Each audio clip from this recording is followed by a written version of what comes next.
মধ্যপ্রাচ্যের ভূ রাজনীতিতে এক নতুন মেরুকরণ। একদিকে আমেরিকার সাম্রাজ্যবাদ ও ইসরায়েলি আগ্রাসন ও অন্যদিকে তুরস্ক ও ইরানের উদীয়মান সামরিক শক্তি। তবে আধুনিক যুদ্ধে এই দুই দেশের মূল শক্তির জায়গা এখন কামিকাজে বা আত্মঘাতী ড্রোন। ইরান তার শাহেদ ড্রোন দিয়ে সক্ষমতা দেখালেও তুরস্ক এবার নিয়ে এসেছে তার বিধ্বংসী ড্রোন ট্রায়ো K2, সিব্রিসিনেক এবং মেইজরাক। তুরস্কের বিখ্যাত কোম্পানি বাইকার তৈরি করেছে বিশাল আকার K2 ড্রোন। এটি 2000 কিলোমিটার রেঞ্জে 13 ঘন্টা উড়তে সক্ষম। এর বিশেষত্ব হল এটি গ্লোবাল নেভিগেশন স্যাটেলাইট সিস্টেম ছাড়াই নিজের এলাকা চিনে স্বয়ংক্রিয়ভাবে নির্ভুল হামলা চালাতে পারে। এটি যেমন নিজে আত্মঘাতী হতে পারে, তেমনি বোম ফেলে আবার ফিরেও আসতে পারে।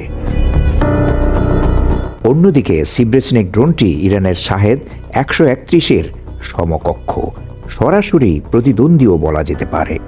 মাত্র 25 থেকে 30 হাজার ডলার মূল্যের এই ড্রোনটি ঝাঁকে ঝাঁকে ব্যবহার করে শত্রুর আকাশ প্রতিরক্ষা ব্যবস্থা তছনছ করে দেয়া সম্ভব। আর মিজরাক হল শাহেদ 136-এর তুর্কি সংস্করণ, যা তুরস্কের বিখ্যাত অস্ত্র কারখানা রকেটসানের প্রযুক্তিতে তৈরি এবং অত্যন্ত নিখুঁতভাবে লক্ষ্যভেদে সক্ষম। তুরস্কের আসল শক্তি হল তাদের লেয়ার্ড অ্যাটাক কৌশল। প্রথমে সিব্রিসিনেক ড্রোনগুলো ঝাঁক বেঁধে শত্রুর রাডার ব্যস্ত রাখবে, এরপর মিজরাক এসে আকাশ প্রতিরক্ষা ধ্বংস করবে, সব শেষে K2 ড্রোন এসে মূল টার্গেট গুড়িয়ে দেবে। এই পুরো অপারেশনটি দূর থেকে নিয়ন্ত্রণ করবে তুরস্কের কিংবদন্তি ড্রোন বায়রা আক্তার TV2। প্রতিরক্ষা বিশেষজ্ঞরা বলছেন, ইরানের ড্রোনের চেয়ে তুরস্কের ড্রোনগুলো কৃত্রিম বুদ্ধিমত্তা এবং নেটওয়ার্ক কেন্দ্রিক যুদ্ধে অনেক বেশি উন্নত।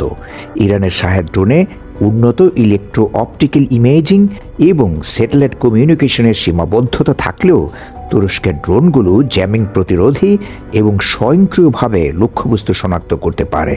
দিন শেষে তুরস্ক ও ইরান উভয়ই মুসলিম বিশ্বের গর্ব। ড্রোন প্রযুক্তির এই সুস্থ প্রতিযোগিতা শেষ পর্যন্ত সাম্রাজ্যবাদী শক্তির বিরুদ্ধে মুসলিম উম্মাকে কতটা শক্তিশালী করে সেটাই এখন দেখার বিষয়।